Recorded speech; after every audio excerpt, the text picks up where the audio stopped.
Hai semuanya, apa kabar? Sehat, sukses, bahagia selalu ya. Jangan lupa subscribe, karena subscribe itu gratis. Dan juga bagikan channel ini agar kami dapat lebih berkembang dalam memberikan informasi, insight, dan juga edukasi. Bagi Anda yang sudah mendukung kami selama ini, kami ucapkan terima kasih dari lubuk hati yang paling dalam.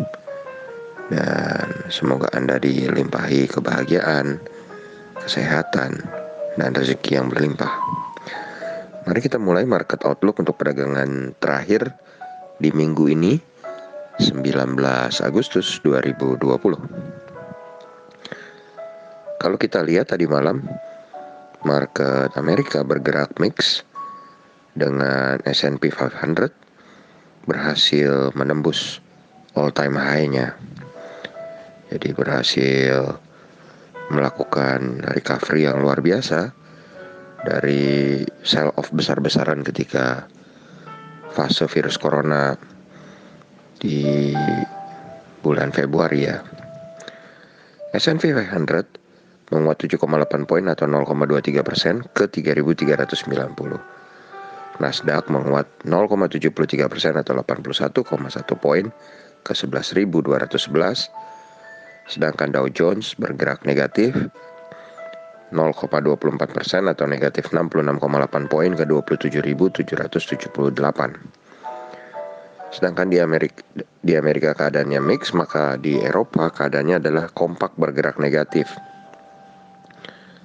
FTSE 100 London negatif 0,83% atau 50,8 ke 6.077. DAX Frankfurt negatif 0,3% atau 38,9 poin ke 12.882.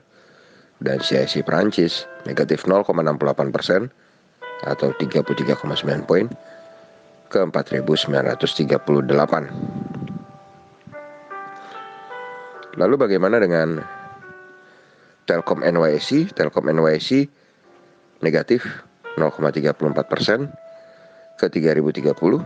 Sedangkan EDO, ETF Indonesia di Amerika, kembali mengalami penguatan dengan masif 0,98% ke 19,74. Ini akan menjadi sentimen yang baik untuk IHSG, untuk bisa mengangkat IHSG kembali. Kemudian kalau kita lihat di bursa komoditi bergerak mix. Ada yang mengalami penguatan dan ada yang mengalami penurunan. Yang mengalami penguatan terbesar adalah CPO 1,22% ke 2.745. Kemudian ada timah 1% ke 17.630. Nikel 0,75% ke 14.732,50. Dan gold 0,64% ke 2011,50. Yang mengalami pelemahan adalah batu bara Rotterdam 0,10% ke 49,35 dan gold dan oil WTI oil 0,65% ke 42,61. Sedangkan yang tidak mengalami perubahan adalah batu bara Newcastle 50,45. Jadi kalau kita lihat dari market komoditi, yang menarik untuk diperhatikan adalah saham-saham CPO dan saham-saham timah. Jadi itu yang menurut saya kita bisa lihat, di samping tentunya emas dan nikel yang juga positif. Lalu bagaimana dengan market Asia saat ini? Market Asia saat ini masih bergerak sangat tipis dengan Nikkei 225 Index Tokyo yang dibuka dalam keadaan berubah-ubah terus, merah tipis dan hijau tipis. Saat ini berada pada posisi merah tipis minus 0,08% di 23.019,119. DXY atau dolar indeks juga melemah sangat tipis 0,03% ke 92,240.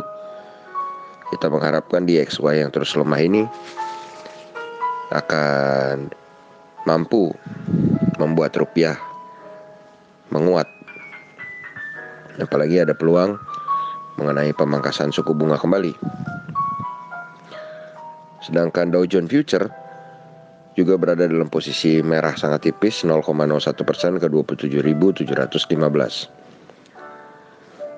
Kami memprediksi kalau berdasarkan Eido, maka seharusnya Indonesia akan kembali mengalami rally berada di dalam teritori hijau. Tapi tekanannya adalah karena market ini sudah 6 hari berturut-turut hijau. Apakah akan kembali hijau? Nah, jadi kita mengambil posisi 50%, 50%. Artinya seimbang antara kemungkinan hijau dan merahnya. Dengan kemungkinan transaksi jumlahnya tidak terlalu banyak. Terima kasih. Semoga bermanfaat. Tetap sehat, tetap semangat. Maju terus dalam meraih profit maksimal di pasar modal Indonesia. Tapi ingat, jangan lupa bahagia.